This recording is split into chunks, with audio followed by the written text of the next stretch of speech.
नमस्कार, good evening, बहुत स्वागत है आप सबका न्यूज डिकोड में। मैं हूं पुनीत पाठक और खबरों के महाबुलेटिन में आपको खबरें और उसके पीछे की असल खबर बताएंगे। और चलिए आज के सबसे बड़े मुद्दे से करते हैं अपने डिकोड की शुरुआत, बुलेटिन की शुरुआत। 2024 में बीजेपी और मोदी मैजिक को रोक पाने में विपक्ष एकजुट होना चाहता है, तैयारी शुरू कर दी है।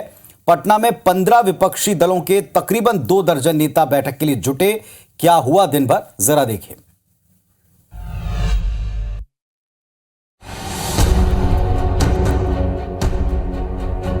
पटना में 15 विपक्षी दलों के नेता एकजुट हुए और साल 2024 में बीजेपी को जीत से कैसे रोका जाए, इस रणनीति पर बात की। पटना में मुख्यमंत्री आवास पर 2.5 घंटे चली मीटिंग में 15 पार्टियों के 20 से ज्यादा नेताओं ने आज की बैठक के बाद एक बार फिर साथ चुनाव लड़ने की हुंकार भरी है। इस रणनीति को आगे बढ़ाने के लिए एक बार फिर शिमला में मीटिंग होगी। ये बैठक 10 से 12 जुलाई के बीच हो सकती है। एक साथ तो चुनाव लड़ने के बारे में आज एक सहमति हो ही गई है और सब तरह का सहमति हुआ है। हम लोग एक साथ में लड़ेंगे।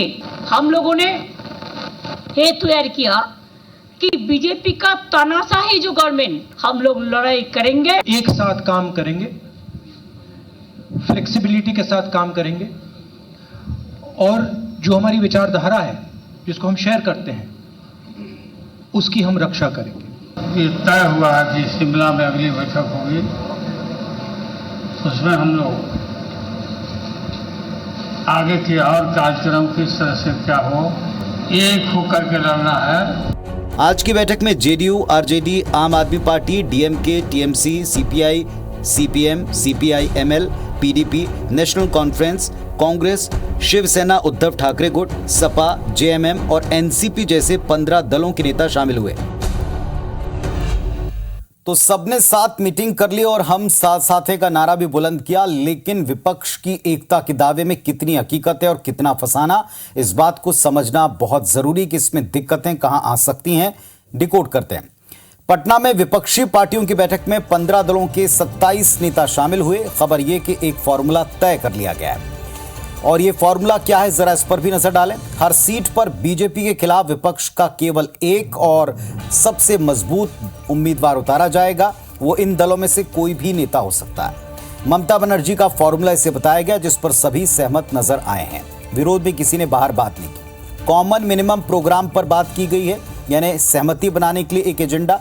बीजेपी के खिलाफ एकजुट रहने पर सहमति बनी है। ये बात प्रेस कॉन्फ्रेंस में भी कही गई।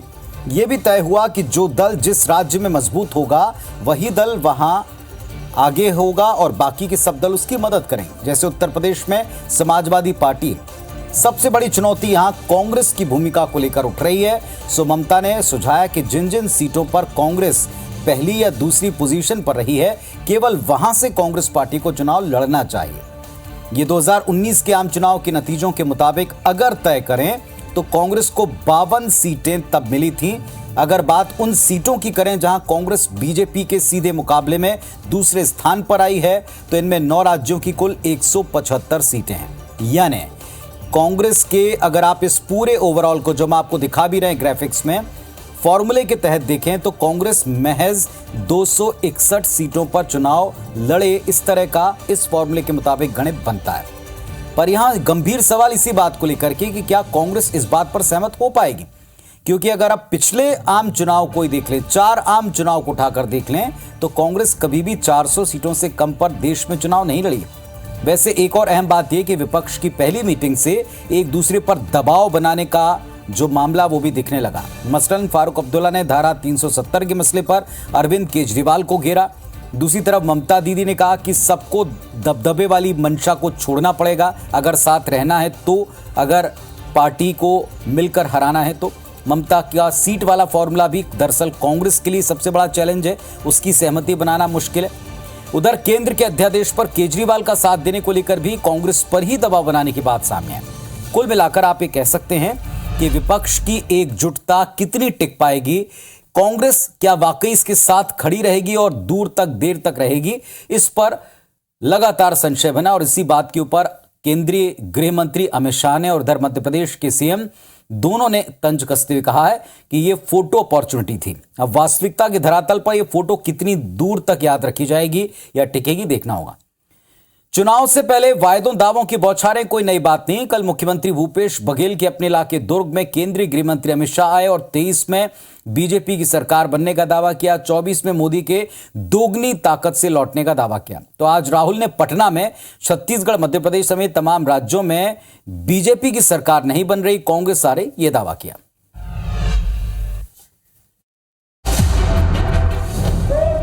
कल दुर्ग में गृहमंत्री अमित शाह के हुंकार और 2023 में बीजेपी की सरकार बनने का दावा करने के ठीक एक दिन बाद आज राहुल गांधी ने बिहार के पटना में छत्तीसगढ़ के साथ साथ तेलंगाना, मध्य प्रदेश, राजस्थान में भी कांग्रेस की सरकार बनने का दावा किया और कहा कि इन राज्यों से भी बीजेपी गायब हो जाएगी। इस स्टेट से कह रहा हूं, तेलंगाना में, मध्य प्रदेश में, छत्तीसगढ़ में, राजस्थान में आपको बीजेपी नहीं दिखाई देगी, कांग्रेस पार्टी जीत के दिखाएगी। कल अमित शाह ने क्या कहा था, चलिए आज आपको वो भी सुना देते हैं। छत्तीसगढ़ में किसकी सरकार बनेगी? जोर से बोलो, किसकी सरकार बनेगी?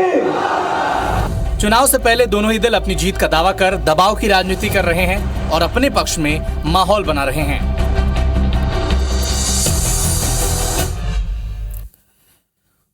तो चुनाव से पहले साहब राहुल गांधी, अमित शाह के दावे ये तो होने ही हैं और आगे भी होते रहेंगे, पर जरा इनका दम कितना है इसको टटोल लें। उनके दावों के पीछे दरअसल वास्तविकता की जमीन कितनी।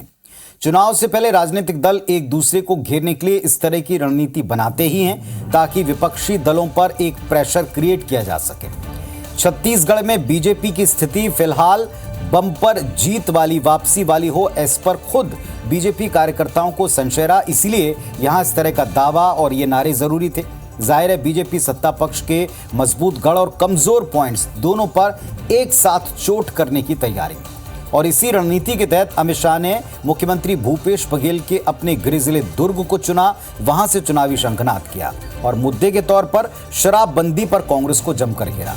इधर कांग्रेस भी पीछे नहीं रहना चाहती। कांग्रेस के नेता राहुल गांधी आज के दौर की पॉलिटिक्स में अब इन्वॉल्व होते दिखते हैं और एक वरिष्ठ नेता के नाते या एक तरह से मैच्योर नेता के नाते जवाब देते हैं। पटना में न केवल छत्तीसगढ़ बल्कि मध्य प्रदेश, राजस्थान, तेलंगाना तक में कांग्रेस की जीत का दावा किया और बीजेपी की हार का दावा उससे पुरजोर किया। 2023 का चुनाव सही मायने में सत्ता का सेमीफाइनल है, लिहाजा सभी दल इसे एक एलिमिनेटर के तौर पर जीतकर फाइनल में बड़ी दमदारी के साथ पहुंचना चाहते हैं। लेकिन इसमें कामयाबी तब मिलेगी जब दावों के पीछे जो कॉन्फिडेंस है उसके लिए आप लगातार जमीन पर काम करेंगे। अगर हम स्टेट्स की बात करें तो राजस्थान में कांग्रेस के दो बड़े नेताओं के बीच की जंग किसी से छिपी नहीं है। मध्य प्रदेश में एकजुटता पर सवाल उठाए हैं, लेकिन वहां भी अब कांग्रेस लगातार जमीन पर दिख रही और यह बना रहना चाहिए। दुनिया के सबसे बड़े लोकतंत्र और उसके पक्षधर के नाते प्रधानमंत्री का अपनी बात कहना दमदारी से ये सारी दुनिया ने देखा। दुनिया के सबसे पुराने लोकतंत्र की संसद में सबसे बड़े लोकतंत्र के नेता ने जब अपने विचार रखे तो हर कोई वाह वाह कर उठा और मोदी मोदी के नारे गूंजे। समझ गए आप। जो सबसे बड़ी और अहम खबर है अमेरिका का दौरा प्रधानमंत्री का, उसके तीसरे दिन का हाल जरा देखिए।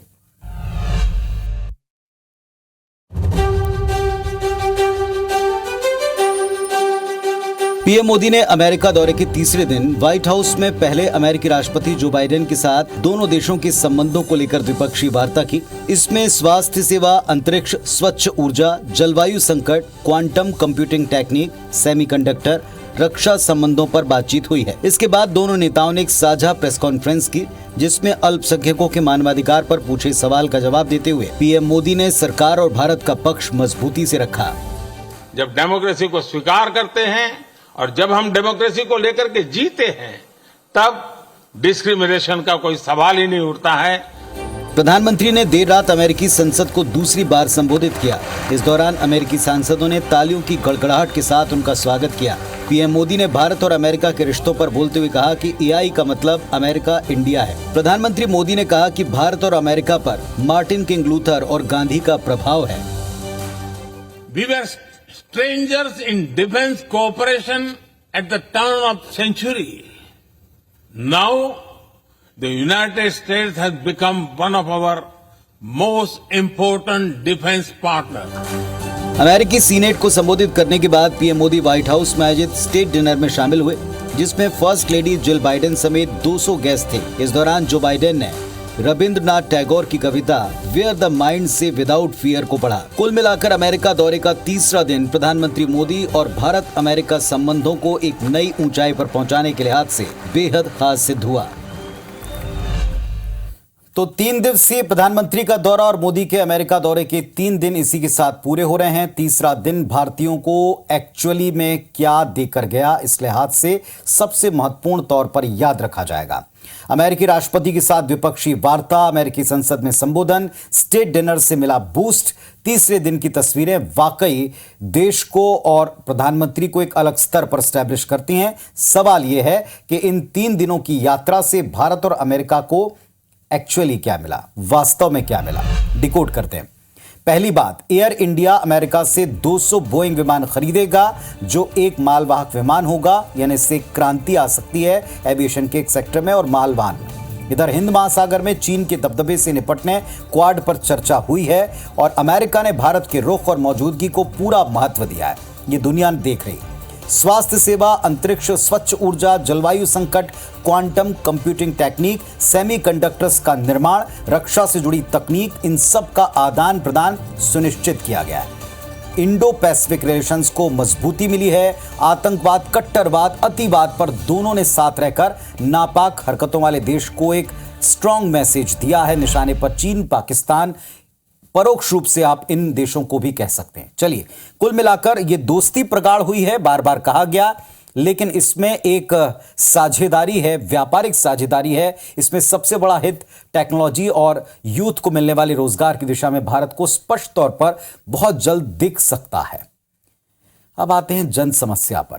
जल ही जीवन है, लेकिन जब जल काल बन जाए, जहर बन जाए, तो जीवन बचाना नामुमकिन सा हो जाता है। और इस वक्त मध्य प्रदेश की राजधानी के कुछ इलाकों में ऐसा ही वक्त है जहां पानी लोगों की सेहत बिगाड़ रहा है, जीवन का खतरा बन रहा है।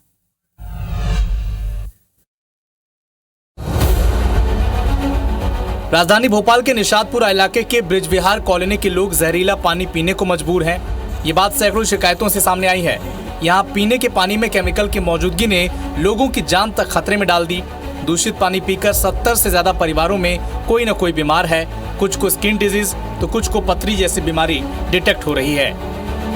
सबसे गंभीर बात यह कि निशानपुरा इलाके में हर घर में कम से कम 2 या उससे अधिक लोगों को पथरी की शिकायत है। एक ही परिवार के 3 लोग ये पानी पीकर बीमार पड़े और फिर दम तोड़ दिया। दर्द इस कदर गहरा है कि लोग अपनी बात बताते हुए रो देते हैं।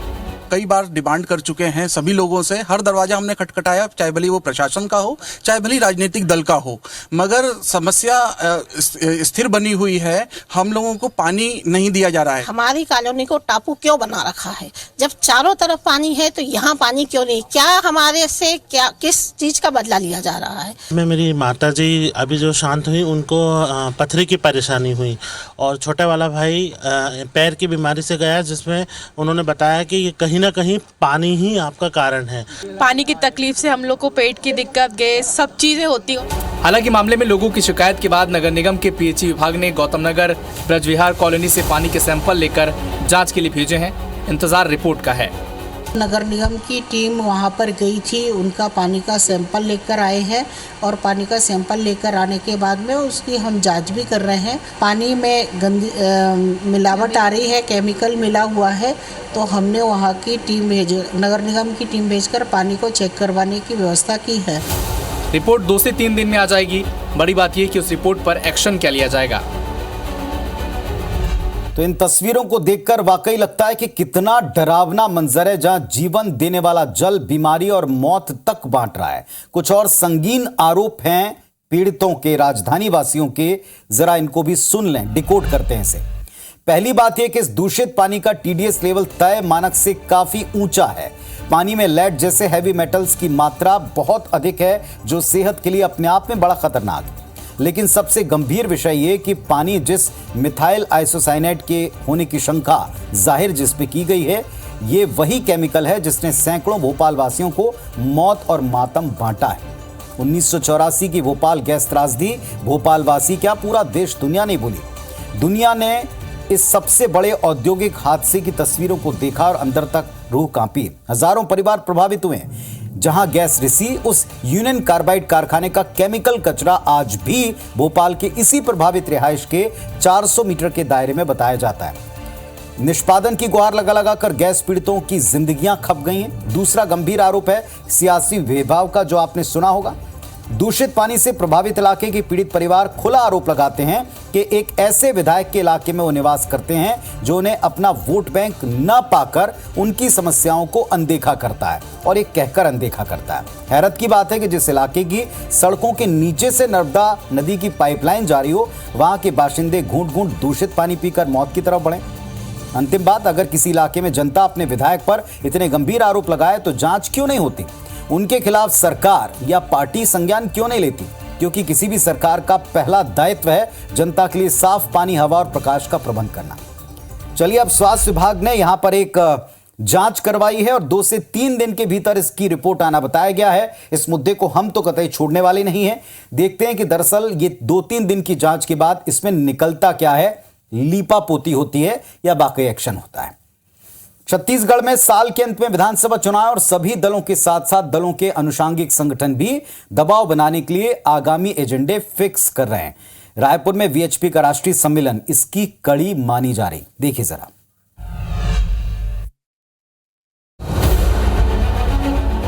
विधानसभा चुनाव के 4 से 5 महीने पहले विश्व हिंदू परिषद का राष्ट्रीय सम्मेलन रायपुर में हो रहा है। वीएचपी यूं तो कह रही है कि यह आयोजन गैर राजनीतिक है, लेकिन इस राष्ट्रीय सम्मेलन में जिन एजेंडों को रखा जा रहा है उस पर कांग्रेस हमलावर है। विश्व हिंदू परिषद ने एजेंडे के तौर पर धर्मांतरण और लव जिहाद को रोकने कानून लाने की मांग की है। साथ ही खुद भी लोगों तक पहुंचकर जागरूकता फैलाने का संकल्प लिया है। धन देकर, प्रलोभन देकर इस तरह का धर्मांतरण करना ये गैर कानूनी है। इससे केंद्र में भी कानून आना चाहिए और हर राज्य में आना चाहिए। इधर सत्तासीन कांग्रेस को वीएचपी की कवायद रास नहीं आ रही। कांग्रेस ने बैठक को लेकर बीजेपी और विश्व हिंदू परिषद दोनों को घेरा। ये वास्तव में धर्मांतरण चिंतनीय है तो विश्व हिंदू परिषद को सेंट्रल गवर्नमेंट के ऊपर दबाव बनाना चाहिए। यहाँ की जनता भूपेश पे भरोसा कर रही है, तो वैसी स्थिति में ये छत्तीसगढ़ में आके इस प्रकार के विश्व भ्रमण करके यहाँ की जनता में भ्रम पैदा करना चाहते हैं। साफ है, बीजेपी और तमाम अनुषांगिक संगठन छत्तीसगढ़ विधानसभा चुनाव में धर्मांतरण और लव जिहाद को बड़ा मुद्दा बनाने वाले हैं। कुल जमा सारिये के इस मंथन और इस जन जागरण के बूते एक बार फिर से यहां प्रदेश की सरकार पर दबाव बनाया जाएगा कानूनों को लाने का। अब इसका सामना कांग्रेस कैसे करेगी, आने वाले दिनों में हम आप तक पहुंचाएंगे। अब बात आती है जरा मीठी सी खबरों की, कुछ मीठी तस्वीरों की। गर्मी का मौसम वैसे तो ढलने को है और गर्मी में सबको आम इंतजार रहता है उनको खाने का, उसका भरपूर मजा लेने का। लेकिन क्या 3 से 5 किलो का आम कभी आपने खाया है? आपको आम के ऐसे ही एक बागीचे में हम लिए चल रहे हैं और ये अलीराजपुर में है और शिवराज सिंह जाधव का बागीचा है जहां आम का बड़ा खास नाम है, वो है नूरजहां। 3 से 5 किलो का एक एक आम होता है। 50 साल पहले उनके पिता ने 2 किस्में जहांगीर और गुजरात के राजपुरी को ग्राफ्ट करके इस किस्म को तैयार किया और नाम रखा अभिनेत्री नूरजहां के नाम पर, जो उनकी फेवरेट थी।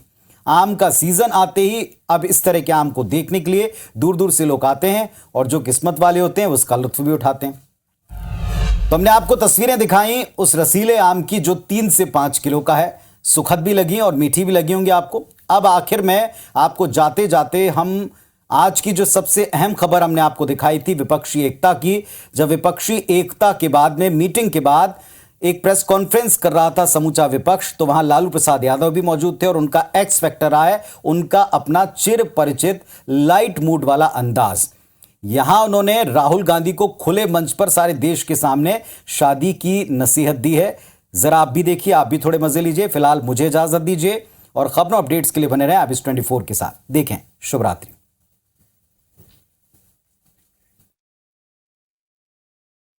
बात तो हम लोग का आप सलाह माने नहीं, दिया नहीं किया, शादी कर लेना चाहिए था। और अभी भी समय गया बीता नहीं है, शादी करिए और हम लोग बाराती चले और शादी करिए, बात मानिए। आपकी मम्मी हमको बोलते कदम पक्का करना पड़ेगा। मम्मी आपकी बोलते थे कि आप हमारा बात नहीं मानता, शादी करवाइए आप।